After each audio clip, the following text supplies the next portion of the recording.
সামনে মাছ এসেছিল আর তার কাছ থেকে ইলিশ মাছ নিয়ে নিলাম। শুভ সকাল আমার মিষ্টি মিষ্টি বন্ধুরা, যে যেখান থেকে আমার ভিডিওটা দেখছো, আশা করি সবাই সুস্থ ভালো আছো আর আমিও খুব ভালো আছি।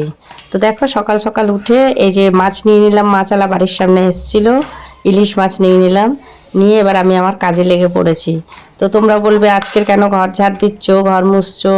কারণ কাজের মাসে আসেনি, তাই জন্য আমি ঘর ঝাড় দিচ্ছি, ঘর মুছছি।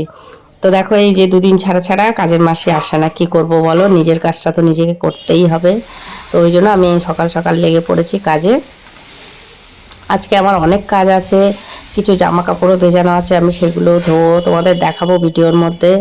আর বেসিনটাও পরিষ্কার করতে হবে আমাকে, বেসিনটা না পরিষ্কার করলে হবে না। এই দেখো আমি হারপিক দিয়ে বেসিনটাও পরিষ্কার করে নিচ্ছি। তো এই যে বাড়িতে যে আমাদের সংসারে যে ছোট ছোট কাজগুলো, এগুলো কিন্তু অনেক পেন্ডিং থেকে যায়। আমরা বড় বড় কাজগুলো করি, কিন্তু ছোট ছোট কাজগুলো হয়ে ওঠে না। তো এই মহালয়ের আগে ছোট ছোট কাজগুলো ভাবছি সেরে নেবো, কেন পরশুদিন মহালয়া তোমরা সবাই জানো। এবার মহালয়ার আগে আগে যত পরিষ্কার পরিচ্ছন্নের কাজ আছে সব করে নিতে হয়। আমাদের হিন্দু ধর্মের মধ্যে আছে ঘর ঝুল ঝাড়া, ঘর পরিষ্কার করা, যা যা কাজ আছে, বাথরুম পরিষ্কার করা, যা করার মহালয়ার আগে করে নিতে হবে। চুল কাটা, নখ কাটা। তো যদিও এই যুগে সবাই এগুলো মানে না, এখন তো পার্লারে দেখো পুজোর মানে পুজোর দিনগুলোতেও ভিড় থাকে, ষষ্ঠী সপ্তমীর দিনগুলোতেও ভিড় থাকে। কেননা অনেকে বাইরে জব করে বা কেউ ঘরেও সময় পায় না, অনেকে অনেক রকম অসুবিধা আছে, তাই জন্য সবাই সব কিছু মেনে উঠতে পারে না। তো এগুলো বলে আর লাভ নেই, কি বলবো তোমাদেরকে আর। তো যাক, সে জব সবাই নিজের নিজের সুবিধা মতো করায়। আর আমি এখানে দেখো পর্দা দুটো ভিজিয়ে রেখেছিলাম, সেগুলো কেচে নিলাম। আমার জামা একটা ভিজিয়ে রেখেছিলাম, সেটা কেচে নিলাম। তো কাচার পরেও দেখো আমার অনেক মানে প্যারা থাকে, যেটা তোমরা বাংলাদেশি লোকেরা বলো প্যারা। তো প্যারা থাকে আমার অনেক।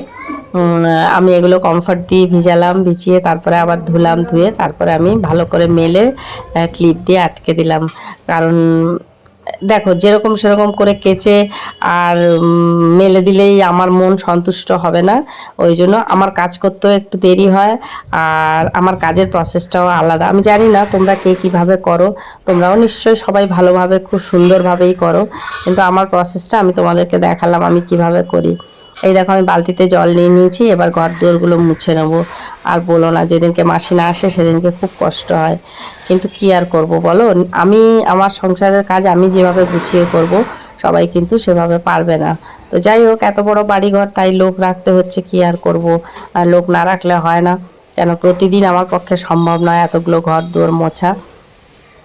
তো ওই জন্য কাজকর্ম শেষ করে এই দেখো এই বসেছি একটু ফ্যানের তলায়। আর আজকে কারেন্ট নেই, মানে কি বলবো, যে আমাদের যেহেতু ইনভার্টার আছে ওই জন্য ফ্যানটা চলছে। এই দেখো ফ্যানটা চলছে, তা নাহলে যে কী করতাম, মানে এত গরম লাগছে। আজ তো অনেক করেছি, কিন্তু এইটুকু শেয়ার করতে পেরেছি তোমাদের সাথে। আর দেখো আমার ঘরের কাজ আমার মতো করে কেউ করতে পারবে না, যতই কাজের লোক থাক আর যাই থাক। তো যাই হোক, এই তো কাজকর্ম সব সেরে নিলাম, এবার যাবো স্নান করতে। তোমরা দেখতে থাকো ব্লগটা, আজকে ব্লগটা নিশ্চয়ই তোমাদের ভালো লাগবে আশা করছি। তো তোমরা সবাই ভিডিও দেখছো কিন্তু কমেন্ট করছো সবাই, কিন্তু লাইক করছো না। তোমরা বোধহয় ভুলে যাও লাইক করতে, তো একটু প্লিজ লাইক করে দিও।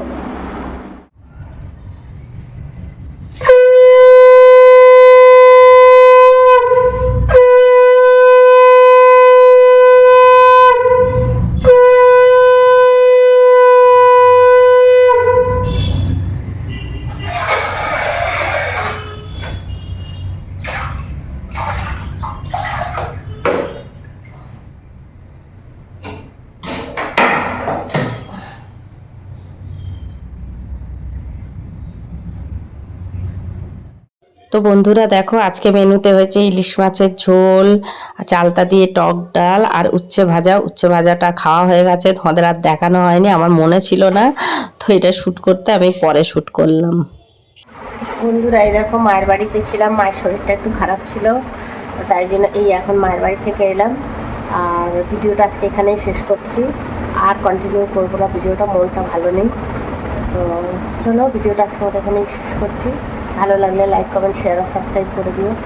টাটা, শুভরাত্রি, সবাই সুস্থ থেকো, ভালো থেকো।